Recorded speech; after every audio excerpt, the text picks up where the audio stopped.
It's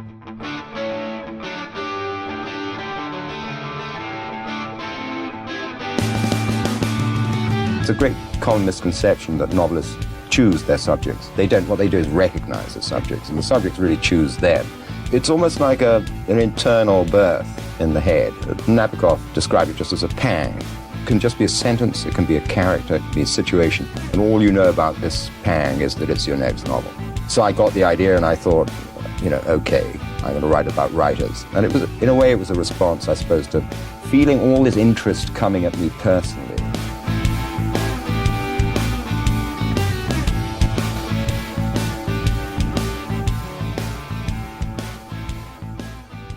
Cities at night, I feel, contain men who cry in their sleep and then say nothing. It's nothing, just sad dreams, or something like that.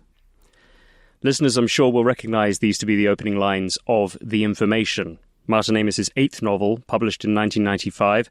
I'm pleased to say that this is the novel I'll be discussing on this episode with the author and screenwriter whose books include Kill Your Friends, The Amateurs, The Second Coming, and more recently, The Fuck It List and Oh Brother, John Niven. John, how are you? Very well, thank you. This is my favourite Martin Amos novel. It is, for me, the novel in which Amos reaches the height of his comedic powers. He is conducting a pitch-perfect orchestra from beginning to end. The descriptive narrative is brilliant. The intermissions on cosmology are actually very moving in the context of the stories of the two main characters, Richard Tull and Gwyn Barry. And I think this novel is the one where Amos is writing absolutely what he knows. So by 1995, he knows literature, he knows publishing, he knows fame, he knows money, male rivalry, marriage, he knows fatherhood, he knows London. And of course, it's just so funny. So tell me, why did you want to talk about The Information, John? Impotence too, one might add to that. It's become my favourite Amos novel over the years. That wasn't a given when it was published. I think Amos wrote the novel in his early to mid-40s, and I read it for the first time when I guess I was in my late 20s, and very much enjoyed it. But as you know, Jack, books are like wine in that they evolve over the years. And so when I came back to read it like a decade and a half later, maybe I had just become a novelist myself. And I was also in my mid-40s, the sort of age at which he was writing the book. And I just hadn't found it as sort of desperately, madly funny the first time round as I did the second. So I guess I occupy the sort of ground as a novelist that I know both Richard Tull's life and a bit of Gwyn Barry's intimately. I've been in situations where you've been feted and treated very well, and I've also been at the book reading in Boston to 3 people. I've seen. I don't sit where some writers who sell 3 to 5 million copies of everything they do. I'm nowhere near that league, but I do okay. So I'm half Richard, half Gwen, I would think, a lot of the time. Perhaps you could take us through the mechanics and really setting the stage with these two characters, Richard Tull and Gwyn Barry. It's what the kids these days would call frenemies. They've been friends since university, but always been a bit of rivalry in the relationship, in that they've both wanted to become writers.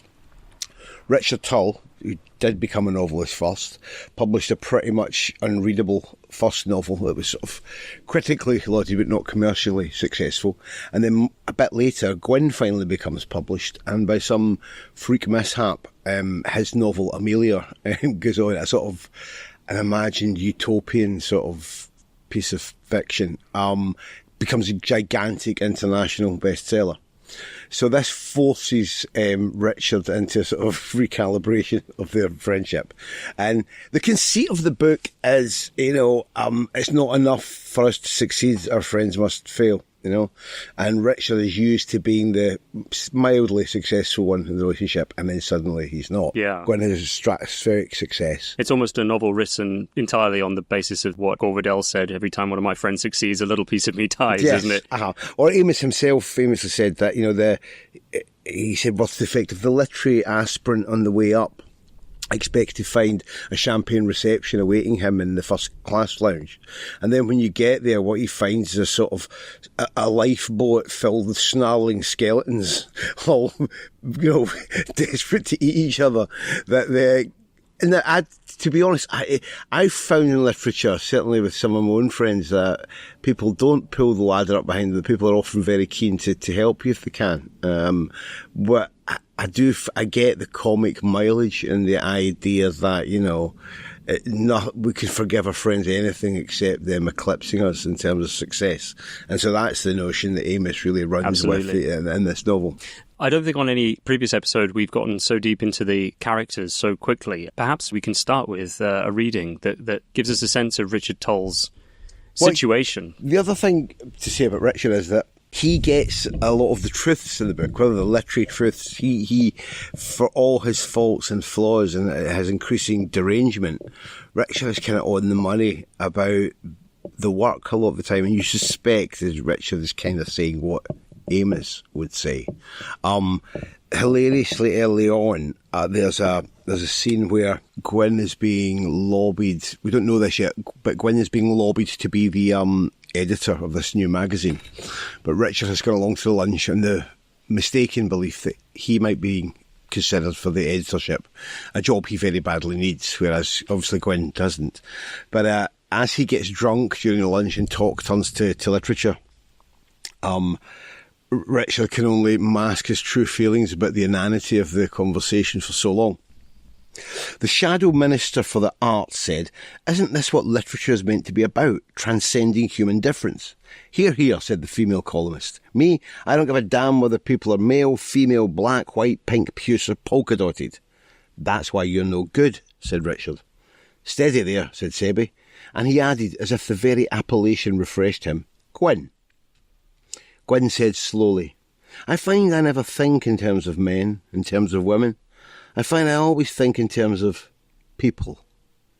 There was an immediate burble of approbation. Gwyn, it seemed, had douched the entire company in common sense and played humanity. Richard had to raise his voice, which meant that his cough kicked in, but he went ahead with his passionate speech. "A very low-level remark, if I may say so. Hey, Gwyn, you know what you remind me of? A quiz in a colour magazine, Are you cut out to be a teacher? First question, would you rather teach A, history, B, geography, or C, children?" Well, you don't get a choice about teaching children, but there is a choice and a difference between history and geography. It must make you feel nice and young to say that being a man means nothing and being a woman means nothing. What matters is being a person.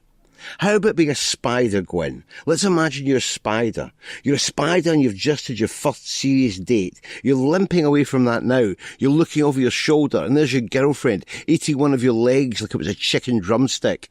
What would you say? I know. You'd say, "I find I never think in terms of male spiders or female spiders. I always think in terms of spiders." Richard sank back, rhythmically sighing or whinnying with all that this had cost him. He didn't have the will to look up into that unanimity of downward revision. So he stared at the tarnished tablecloth and saw only the plunging seahorses that lived behind his eyes. That is the passage that made me really fall in love with this book. It's so funny. Could have been written by Kingsley Amos. Mm-hmm. Just that unmistakable deconstruction and a brilliant articulation of utter resentment. It's also then, of course, a great encapsulation of mid-90s political correctness at its peak. Of course, Gwyn's book, Amelia, is just a sort of a celebration of blandness, of nothingness. It's just everyone is a utopia and everyone's happy in that utopia. And, one always wonders, what does it look like in a utopia like that where everyone gets along and everyone's sort of the same mind? What are the citizens of that utopia doing all day long? Where's the conflict? Where's the tension? And yeah, this could have been written last week in terms of saying, well, there are differences and literatures should be about examining them, not some sort of celebrating some bland sort of unity. But yeah, it's the first sort of set. It comes on page 30, and it's the first sort of set piece in the novel that you can always tell when the novelist sort of walks into the party with the guns cocked and loaded. He really wants to get this across and does so brilliantly. It's hilarious. When did you first discover Martin Amos's work? I was 18 and he was in the NME, bizarrely. You're a bit too young to remember this, but the NME would often have like really quality writers and filmmakers in it as well as musicians. This would be 1984, which is the year I started university, and I read an interview with Amos in the NME, so his name was on my radar. Although I hadn't read any of his books at that point. And the first book was Money, which had just come out that summer or that autumn. And I picked it up in the university library in hardback off the shelf. And it was, I was beginning, even at that age, to become entranced with the idea of the comic novel.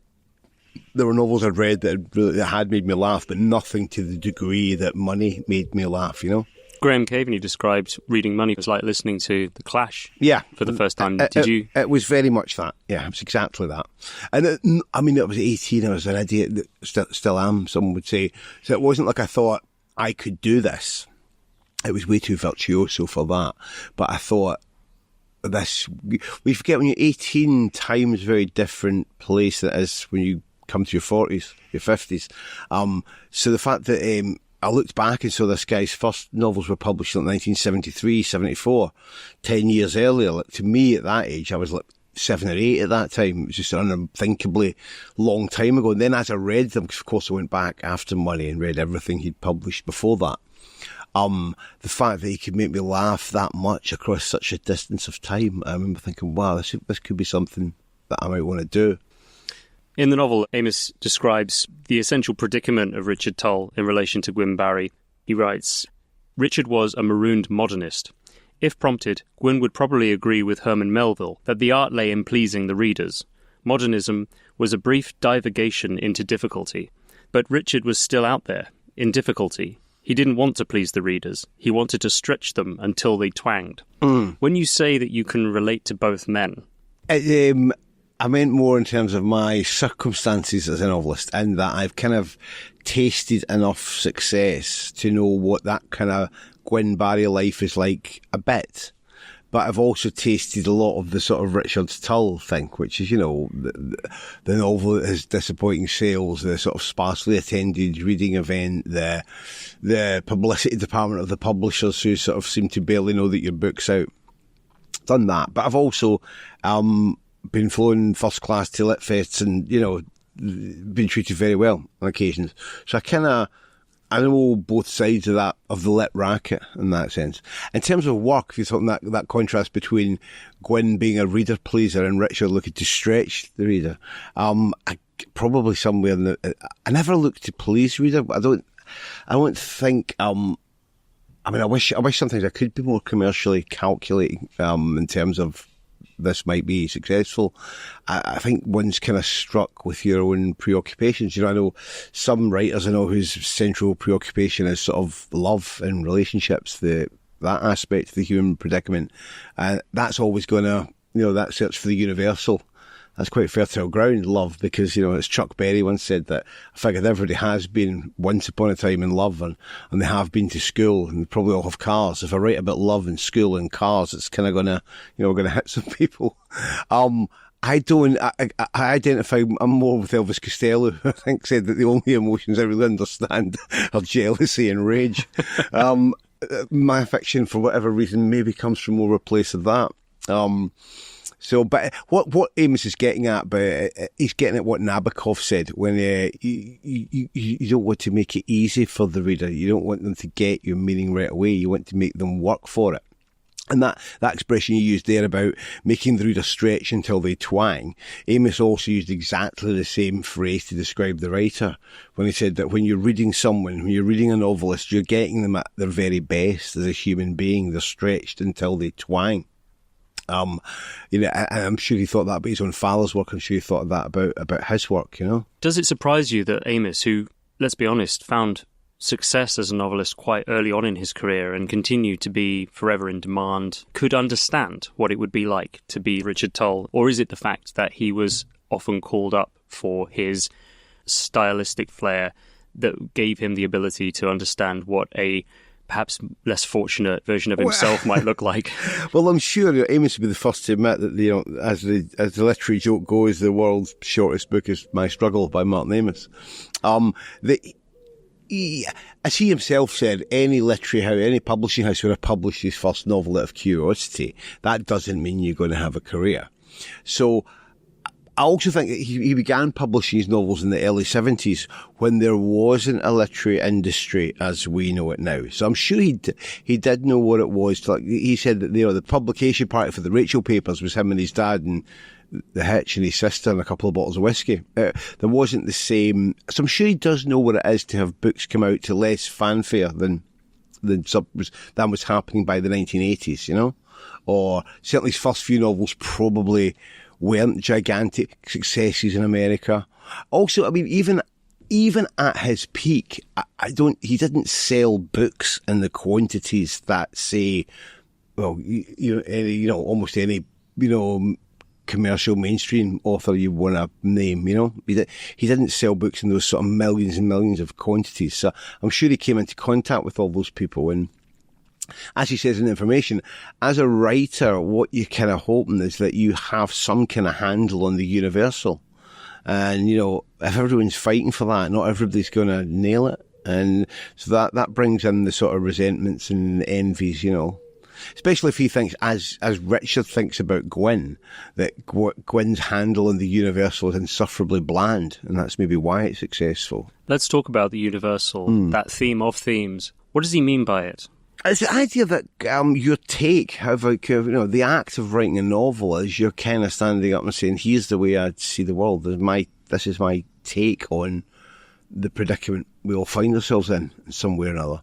And sales are an obvious way of checking the validity of that take. If enough people go, I get it, the cow you're bringing to market seem to be good. Yeah, there's a chapter, isn't there, where Richard Tull is on an American radio show and they ask him, do you ever wish the writing was like sports where you could look at the stats and know who's winning and losing? Yeah. And Richard thinks, yeah. Yeah. Oh yeah, 100%, he says. And you can relate to that too, can you? Yeah, of course. Yeah. I think that's why some artists, I know, Richie from the Manic Street Preachers being one, wishes that music was like sports, that you could have an exact, this is the best. Because, the creative industries don't work like that. But yeah, I'm with Richard in that one. It'd be great. Often when some of the most brilliant creative people are sat down for interviews and asked to clarify and categorize and place their work in a scheme that makes sense of it in context. What style are you? Who are your influences? Would you consider yourself the voice of, etc.? Historically, musicians in particular have hated these kinds of questions. So it's interesting to hear you say that actually even artists crave that system that would allow them to understand where they stood. Well, there is one. Unfortunately, nobody gets to see it revealed because it's time. Are you going to be read in 30, 50 years after your death? Nobody's going to get an answer to that while they're still working, That's ultimately the gauge, isn't it? Are you still in print? Do people still read you and get something from it? Yeah. Well, Amos famously said, after you're dead, who gives a shit? But evidently, a lot of people do. I would argue that I would hope he'll be read for many, many decades to come. But yeah, that's the thing about time. We just don't know. It's too early to tell, yeah. Do you have a hunch? I have a hunch, yeah, that he will. Then again, his father was arguably the leading comic novelist of his generation. I would be surprised if beyond Lucky Jim, many of Kingsley's novels get read now. So it's very, the novel's still a relatively young form. So you cast your mind back over the few centuries of it, and it's like how many are still, outside of academia, how many are still read for pleasure? It's probably... I increasingly think that I'm the wrong guy to ask about this. I increasingly think that being a novelist is coming to occupy the same space that being a poet did in the 20th century. It's an increasingly sort of research, minor interest art form. Around 15 years ago, Will Self said that he can see it becoming like easel painting. How many novels does the culture coalesce around now? How many must-read novels are there, There don't seem to be as many as there used to be, where any sentient person would have a view of this book at a sort of, one hesitates to say dinner party, but, a gathering. So let's hear your next reading from the book tour chapter, where Gwyn is taking Amelia regained around the world and Richard Tull is carrying sackfuls of his impenetrable novel, Yeah. Untitled. Cheaply printed, Untitled unreadable. because that's the title he's chosen for it, and will defend it to anyone who asks. So he's at a literary party and he's talking with this Professor Mills, who's a professor of jurisprudence. They talked on, or Richard did.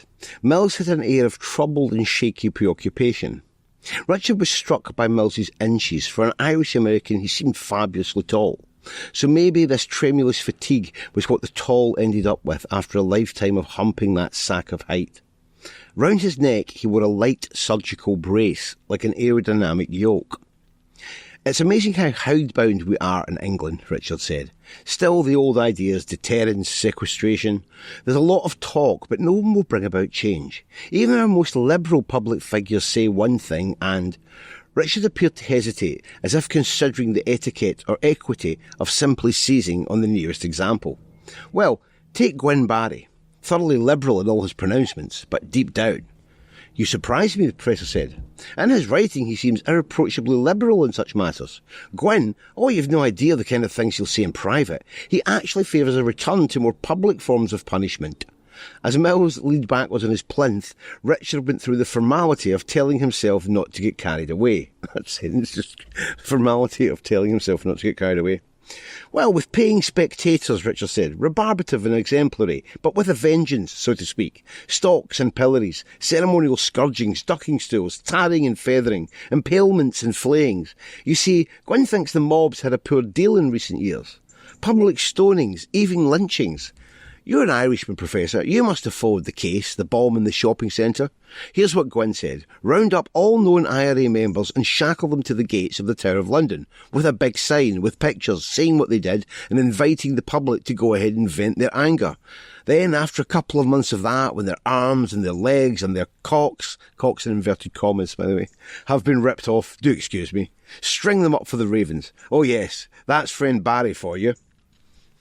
They stood side by side, enjoying what Richard felt to be a just and wordless solidarity.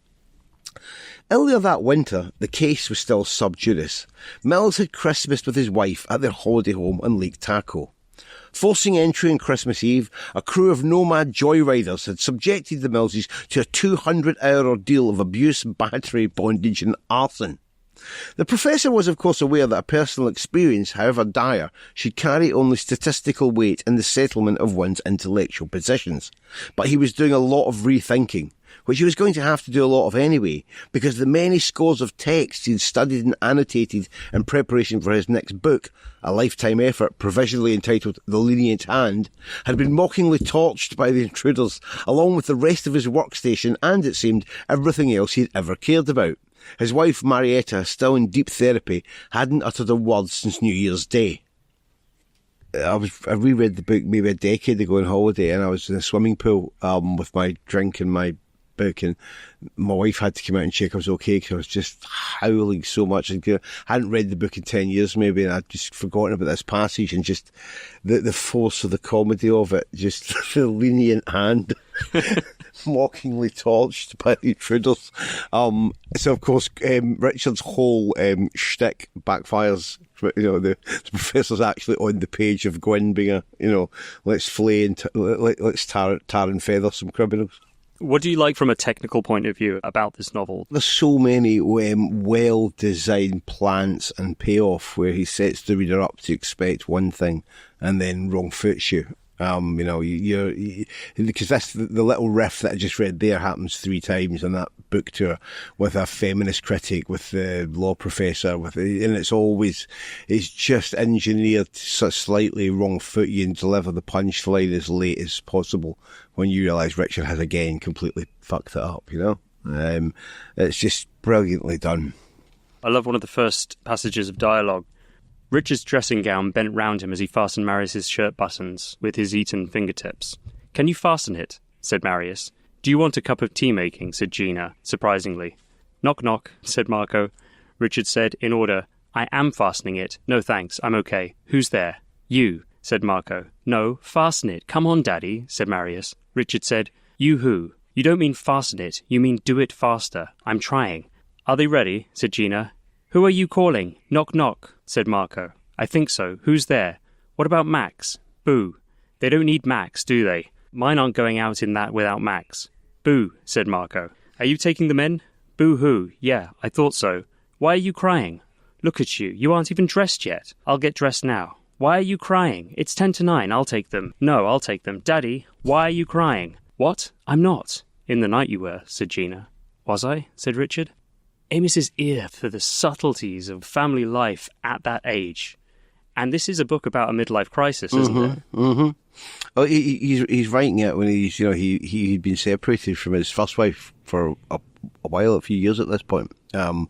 And was, he had boys around 10 years old. So it reeks of sort of lived experience. But the other thing he does so well is the panoply of voices in that scene. And it's that thing of getting the reader to work, because you have to read it and read back and read forward and read, it's quite a job to get exactly what's happening there. You have to work for it, and you appreciate it all the more for doing that. But yeah, I think he was, he's one of the best dialogue writers, and, it always shocks me. There's a lot of literary novelists who are very well fated, and some of them just cannot write dialogue to save their lives. Whereas Amos, I always felt, was just... always surprised me he never had more success as a screenwriter, because he's wonderful with dialogue. What do you think is the secret to writing good dialogue? I don't know. If you could define that.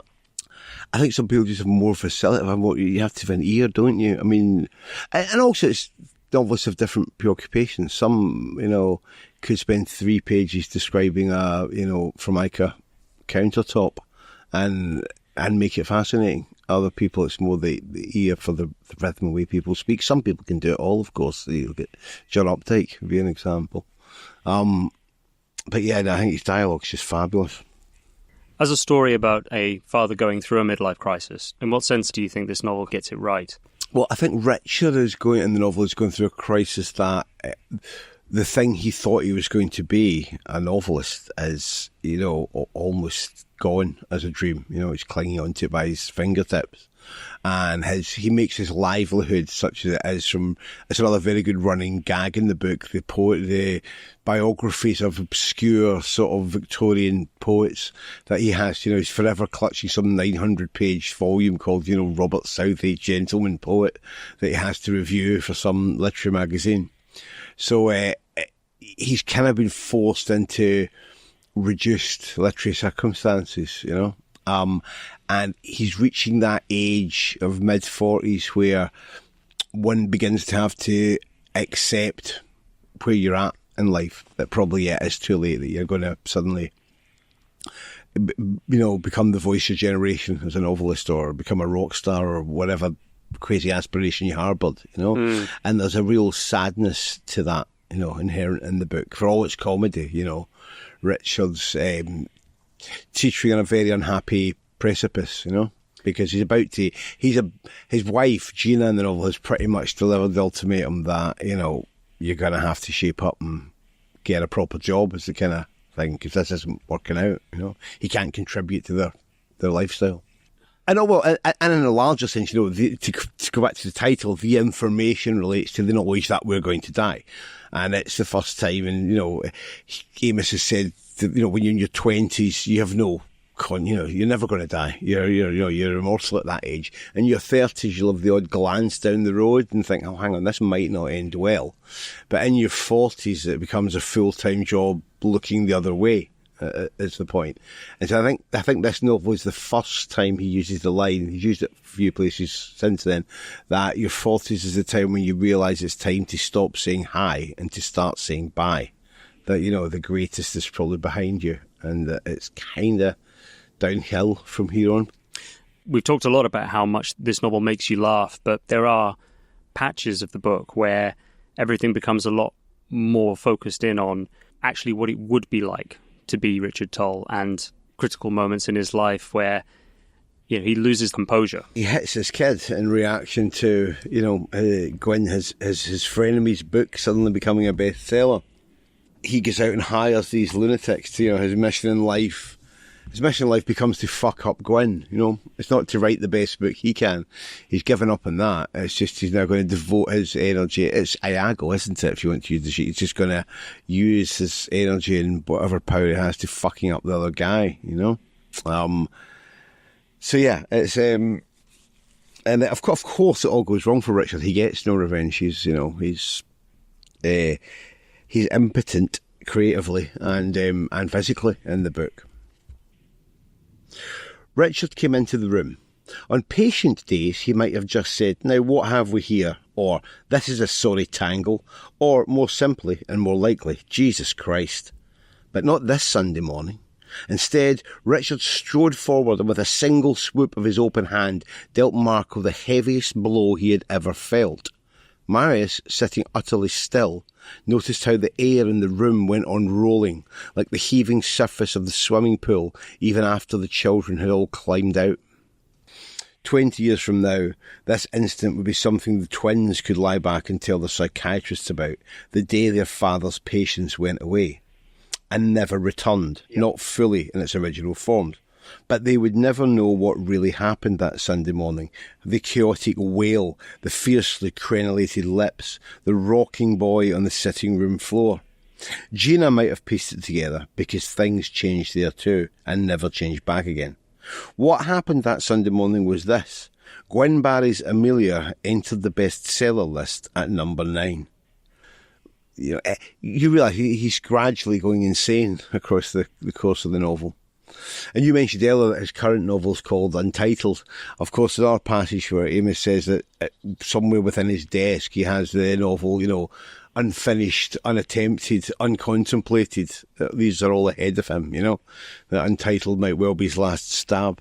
Am I right in thinking that the information, with its themes of jealousy, professional rivalry, and sheer bloody-mindedness, has maybe directly influenced some of your own work? Well, Amos is a huge influence overall. But yeah, the novel that I've just finished, it's called The Fathers. It's just hopefully autumn 2025. It's kind of directly influenced by that idea of two star-crossed men, In the case of my new novel, it's kind of guys from different sides of the tracks who meet in front of a maternity ward in the morning. They both become fathers. One of them is becoming a father for the first time. He's very middle class, successful sort of television producer. It's set in Glasgow, and his kid is a product of IVF and much devoutly wished, and him and his wife have been trying for years to get pregnant, and finally he's a father. The other guy has like 6 different kids by 6 different women and lives in a sort of council estate about a mile away from where the successful guy does.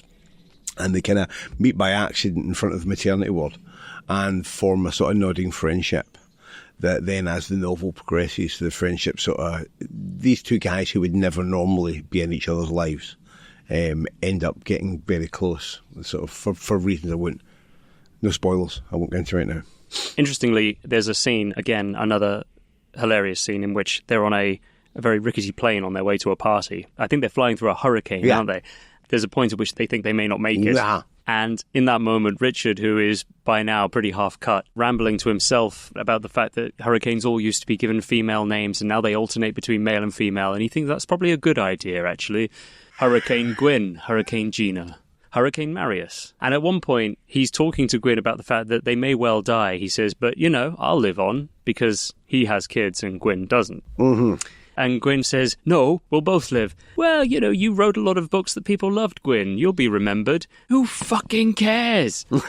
and so there's this moment of recognition between the two men. But again, it's all in an attempt to fuck Gwyn up that Richard has found this way in probably the most vulnerable, frail moment of their lives to try and one-up him. It's just a fantastic chapter. Yeah. It's when they think the plane's going down. It's actually important that Gwyn Barry is Welsh. And funnily enough, when you read the memoirs of Kingsley Amos did reserve a special, quintessentially English disdain for the Welsh. Well, yeah, despite spending a large part of his life there, a decade in Swansea. Strange that, isn't it? A decade and a half even, and he would go there Swansea was where he went for his holidays every August. He had his fall that resulted in his death. Both died at exactly the same age, bizarrely. Crazy. Yeah. It's also when makes the gag about the avoidance apron. Yeah. And they think he's talking about the runway and avoidance apron, but no, the pilot shit himself. That's right. He had an apron to cover the patch of shit that goes from a Martha's Vineyard to a Cuba. This patch of shit started life as an inlet, a Martha's Vineyard that soon became a Cuba, then a Madagascar, then a dreadful Australia of brown. But that was 5 minutes ago and no one gave a shit about it now. But of course, Amos had, not long before this, I think the late 80s, he had been in a near plane crash where a jet he was travelling in to go and to meet his family on holiday had to perform an emergency landing, and they had to get out and get down the slides and everything, and he wrote about it. I think it's not in the Moronic Inferno, one of the collections of essays. Wasn't an experience, was it? No, it's definitely it's a piece. So. It might be Visiting Mrs. Nabokov, might be in that. But he talks about how, he thought he dealt with it really suavely and calmly at the time, but of course he was blind drunk because he was flying on his own. So he had his usual, 7 or 8 stiff drinks before he got on the plane, and then some Valium, and so he was out of his mind. But he points out how fear was patient and just waited a few days till he'd sobered up, and then he felt the shock of, oh my God, I was nearly in a plane crash, Was he afraid of flying? Yeah, I don't think he was a huge fan. I think he regularly had to load up on Valium and Scotch. How important is it to you to acknowledge the controversy that surrounded Amos at the time that the information was published, given that it just so happens to be a novel about the cruelty of the publishing world? Amos instructed his long-term agent, Pat Kavanagh, to ask for about, £500,000 for the book, and then eventually dumped Kavanagh in favour of the American Andrew the Jackal Wiley. Really? I mean, all that stuff's just a sideshow, really, isn't it, for the public? I mean, he was the hottest literary novelist in the world at that point, and I'm sure he wanted to know his market value, but that's normal. He writes, "This story wasn't about me, it was a story about England." What can you say from experience in recognition of what he's talking about there? Well, I think, as in so many things, Amos was a special case, because I think he was especially venerated. I mean, he had disciples as a writer in a way that I'm not sure, great as though they are, Ian McEwan or Julian Barnes or these people did. And, the fact that all his contemporaries won the Booker, except for him, it was out. Obviously, we look back now and it's an outrage that he never won the Booker, that he didn't win it for this was an outrage, So I think his case, and because he was so flamboyant, and not only in his fiction, but in his journalism, his pieces was so iconoclastic. If you're going to be like that and poke your head above the parapet to that degree, people are going to take shots, Do you rate his journalistic writing? Oh, yeah, hugely so. Yeah. I think specifically if people, when younger friends of friends whose kids are doing English degrees are wanting to understand what literary criticism is about, I'll often point them towards Amos's review of Hannibal and say, start there. That's a pretty good ground zero for literary criticism. Has the war on cliché been a source of, should we call it rightly, sobriety for you? It's always, sometimes it's a good way to start your day. Just one of those pieces if you're kind of, trying to get into the headspace to write over the morning coffee, a little 2,000-word article. I think I may have taken for granted that this is your favourite novel, but is this your favourite Martin Amos novel? And if so, what makes it stand out to you among the likes of London Fields and earlier stuff? I think it's probably specially imbued for me with the fact that it's two sort of warring novelists at its core. So there's probably a professional interest in that, if you will.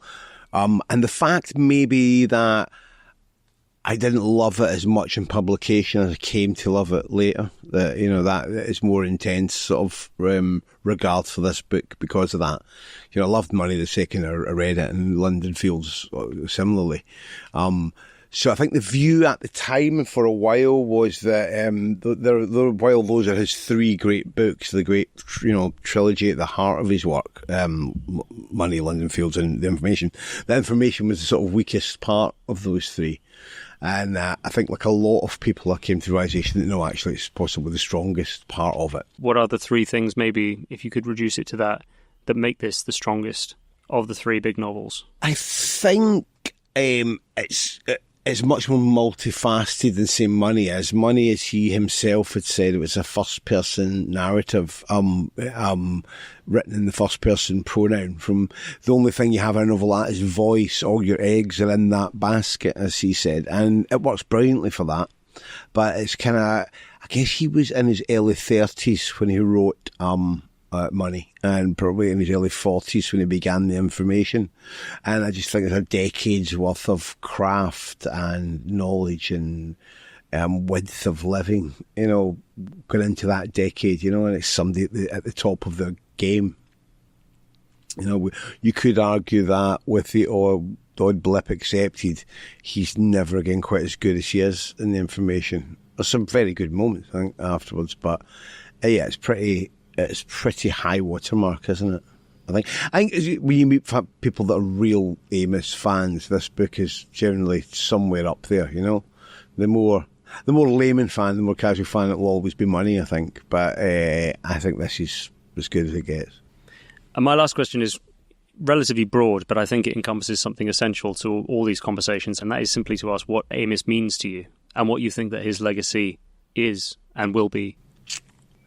He occupies quite a rarefied place. He's a very serious literary novelist who's also incredibly funny, I flatter myself that I'm a comic novelist too, but I don't think that I don't and never will and occupy the kind of literary high ground that Martin Amos does. A few of us can write like he did. I would like to think, at least for decades to come, people will be reading his books, and there'll be some kid in a library somewhere picking the book off the shelf and thinking, "What's all the fuss about?" And then hopefully 30 years later, still rereading them like I am. Let's hope that's the case anyway, Jack. What's the last passage we'll hear from The Information from you? It's a famous one, but I just love it. This is when Gwen and Richard are flying to America to begin the book tour. It's self-explanatory. Let's just say that they're both on the same flight, but having very different experiences. I was honoured to be invited to the Martin Amos Memorial, and I had the pleasure of listening to Bill Nighy reading what you're about to read here. Sure, Bill Nighy read it far better than I. Of the pressures facing the successful novelist in the mid-1990s, Richard Tull could not easily speak.